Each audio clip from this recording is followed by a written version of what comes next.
Hi అండి, అందరికీ good evening. ఎలా ఉన్నారు? ఈరోజు నేనైతే ఒక చెత్త పని చేశాను. ఆ పని ఏంటో మీకు చెప్తాను, వినండి. ఇంట్లో సాల్ట్ బిస్కెట్లు ఉన్నాయి, బెల్లం ఉంది.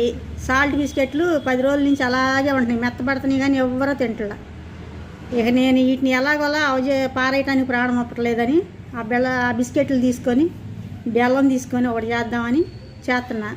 ఆ బిస్కెట్లు మెత్తగా నలిపి నేతిలో వేయించాను.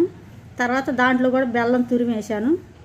మొత్తం బాగా అట్ల కాడతో తిప్పుతూ బాండీలో పెట్టి తిప్పి అట్నే తిప్పి పొయ్యి కట్టేసి తర్వాత ఇక బయటకు వచ్చి ఏదో పని చూసుకొని లోపలికి వెళ్ళేసరికి ఏమైంది, ఇదిగో అట్లా రావట్లా, దీంట్లోంచి ఇది ఇరిగిపోయిందమ్మో. ఇట్లా ఇరికిపోయింది, చూసారా? ఎంత గట్టిగా అయిందంటే అంత గట్టిగా అయింది. అట్ల కాడ మటుకి దీంట్లోంచి ఊడి గట్టిగా రావట్లా, గట్టిగా పట్టేసింది, ఇలా అయిపోయింది.